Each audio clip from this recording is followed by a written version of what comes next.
तो central Vista project को supreme court से हरी झंडी मिलने पर केंद्र सरकार ने फैसले का स्वागत किया है। सेंट्रल विस्टा प्रोजेक्ट मोदी सरकार का ड्रीम प्रोजेक्ट है और इसमें कई खासियतें हैं। इनमें नई संसद के अलावा कई और निर्माण होने हैं। संसद भवन राजपथ से पूरी खबर की पड़ताल की है टोटल न्यूज ने। मोदी सरकार के dream project central Vista project को सुप्रीम कोर्ट ने मंजूरी दे दी है। ये कई मायनों में खास है। जो नया संसद भवन बनना है, नई इमारतें बननी हैं, इसमें ये आधुनिक टेक्नोलॉजी के साथ बनाई जाएंगी। सेंट्रल विस्टा राजपथ के दोनों तरफ के इलाके को कहते हैं। राष्ट्रपति भवन से इंडिया गेट के करीब प्रिंसेस पार्क का इलाका इसके अंतर्गत आता है। सेंट्रल विस्टा के तहत राष्ट्रपति भवन, संसद भवन, नॉर्थ ब्लॉक, साउथ ब्लॉक, उपराष्ट्रपति का घर आता है। सेंट्रल विस्टा प्रोजेक्ट पर केंद्र सरकार ने सुप्रीम कोर्ट के फैसले का स्वागत किया है। साथ ही कहा है कि सरकार पर्यावरण संबंधी चिंताओं के प्रति हमेशा संवेदनशील रही है।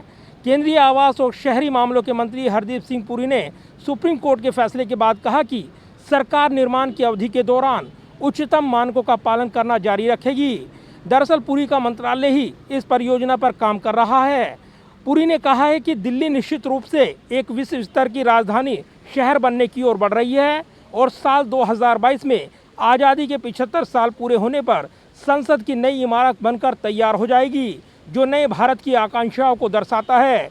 ये इस दिशा में पहला कदम होगा। दरअसल सेंट्रल विस्टा प्रोजेक्ट की घोषणा पिछले साल सितंबर में हुई थी। इसके तहत एक नए संसद भवन का निर्माण होना है, जिसका आकार तिकोना होगा। ये अगले 100 साल की ज़रूरतों को पूरा करेगा। इसको कुछ इस तरह से बनाया जाएगा कि आगे सांसदों की संख्या बढ़ने पर भी कोई दिक्कत नहीं होगी। नया संसद भवन 64,500 वर्ग मीटर में फैला होगा और करीब 1,224 सदस्यों के बैठने की व्यवस्था होगी। जो ऑनरेबल सुप्रीम कोर्ट ने कहा है मेजॉरिटी जजमेंट और माइनॉरिटी जजमेंट में, अगर हमें और कोई कदम उठाने पड़े, और जैसे कुछ सजेशंस हुई हैं सुप्रीम ऑनरेबल कोर्ट की तरफ से कि हम स्मोक टावर्स को इंटीग्रेट कर दें नई बिल्डिंग के बीच में, और उन्होंने ये भी सुझाव दिया है कि जो एनवायरनमेंट मंत्रालय है वो ऐसे बड़े प्रोजेक्ट्स में करे। सो जो भी सुझाव आए हैं, हमारी हमेशा ये हमारा प्रयत्न रहा है कि हम सारे प्रोसीजर्स फॉलो करें और बिल्कुल कोई इसमें हमारी तरफ से ना लापरवाही होगी और ना ही हम कोई शॉर्ट सर्किट करेंगे प्रोसीजर्स। सो इसको मैं वेलकम करता हूँ। ये जो नई पार्लियामेंट बिल्डिंग बनने जा रही है पोस्टेरिटी के लिए, अगले 200-250 साल ये हमारा जो न्यू इंडिया है, आत्मनिर्भर हिंदुस्तान भारत है, उसकी एस्पिरेशंस ये रिफ्लेक्ट करता है। और बहुत ही खुशी की बात है कि आज हमें क्लियरेंस मिल गई है और हम इसको समय के अनुसार, जब हमारी 75th एनिवर्सरी हम लोग मनाएंगे 2022 में, जो विंटर सेशन पार्लियामेंट का होगा, नई बिल्डिंग में होगा। प्रधानमंत्री नरेंद्र मोदी ने 10 दिसंबर को इसका शिलान्यास किया था। नए संसद भवन के बनने के बाद संयुक्त बैठक के दौरान सदस्यों को अलग से कुर्सी लगाकर बैठने की जरूरत खत्म हो जाएगी।